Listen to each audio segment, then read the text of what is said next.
Pierre, c'est un apôtre au tempérament trempé. C'est le frère d'André. Et ils sont appelés par Jésus ensemble. Ce sont des pêcheurs du lac de Tibériade. Pierre, c'est un pêcheur aux mains calleuses et au tempérament rude. Il est appelé par Jésus qui lui donnera le nom de Pierre. Tu t'appelais Simon, désormais tu t'appelleras Pierre, une pierre d'angle, une pierre de fondation, une pierre d'édifice. Il est fasciné par Jésus, comme les autres disciples, il le suit et il va apprendre qui est Jésus. Et Pierre en particulier sera, avec Jacques et Jean, témoin des grands moments de la vie de Jésus, dans lesquels on peut pressentir le mystère de la mort et de la résurrection de Jésus. C'est la guérison de la fille de Jaïr, c'est la transfiguration de Jésus, mais ce sera aussi l'agonie de Jésus au Jardin des Oliviers. Donc le mystère de la gloire de Jésus et de sa passion, de sa mort. Pierre, au tempérament trempé, est souvent cité au début de la liste des apôtres, ce qui montre qu'il a toujours été un peu considéré comme le premier des apôtres. Et lorsque Jésus leur demande « Pour vous, qui suis-je » Pierre immédiatement répond « Tu es le Christ ». Et on a deux versions là. Une version dans Saint Marc où Pierre dit « Tu es le Christ ». Et Jésus dit « Mais le Christ doit souffrir la passion ». Et Pierre lui dit « Alors ça, non. Tant que je serai Pierre, jamais ». Et Jésus lui dit « Passe derrière moi, Satan, tu as des pensées d'homme et pas des pensées de Dieu ». Et donc Pierre est brûlant, bouillant, et quitte à l'instant d'après à refuser finalement le chemin de Jésus. La perspective de l'évangile de Matthieu est différente. Matthieu prend en quelque sorte l'histoire à venir, déjà dans son évangile. Et Pierre dit à Jésus, « Tu es le Christ, le Fils du Dieu vivant ». C'est déjà la foi de l'Église que Matthieu fait entrer dans son évangile. Et Jésus lui répond, « Heureux es-tu, Simon, fils de Jonas, car ce n'est pas la chair et le sang qui t'ont révélé cela, mais mon Père qui est dans les cieux.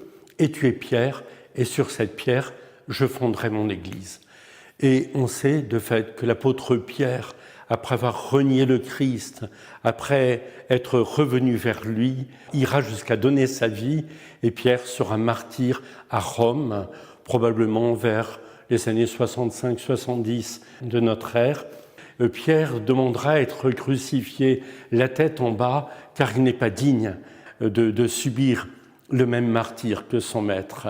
Et Pierre est martyr, et ce sont les fouilles faites au Vatican entre 1940 et 1949 qui ont accrédité profondément l'idée que c'est bien là que Pierre fut martyr. Le portrait de Pierre, on le connaît essentiellement à partir des Écritures.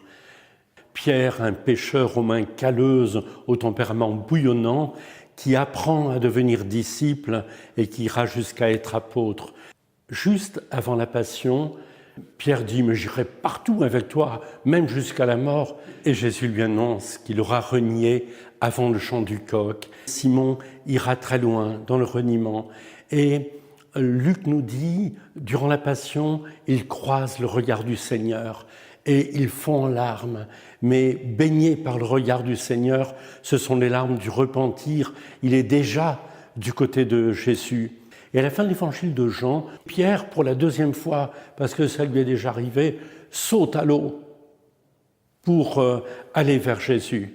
Et Jésus l'interrogera 3 fois, « Pierre, m'aimes-tu » Pierre sera touché, qui lui demande par 3 fois « m'aimes-tu ?»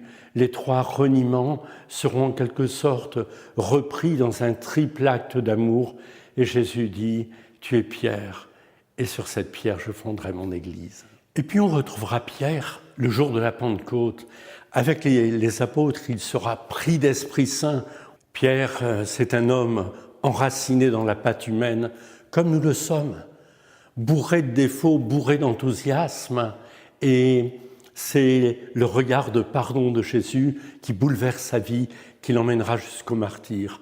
Une leçon sur finalement la fragilité humaine et l'immense puissance du pardon qui transforme Pierre. Puis peut-être une seconde chose, Pierre qui devient cette pierre de fondation de l'Église. Et j'entends que Pierre nous invite finalement à un amour profond de l'Église, envers et contre tout, d'une Église qui n'est pas une Église d'hommes, mais qui est l'Église du Christ que le Seigneur lui-même façonne. Ce sera peut-être les 2 grandes voies. Et cette parole qu'il dit, « Soyez toujours prêts à rendre compte de l'espérance qui est en vous, mais avec douceur et respect. » C'est dans sa première épître. Et c'est une leçon pour nous. Soyez toujours prêts à rendre compte de l'espérance qui est en vous, mais avec douceur et respect. Yeah.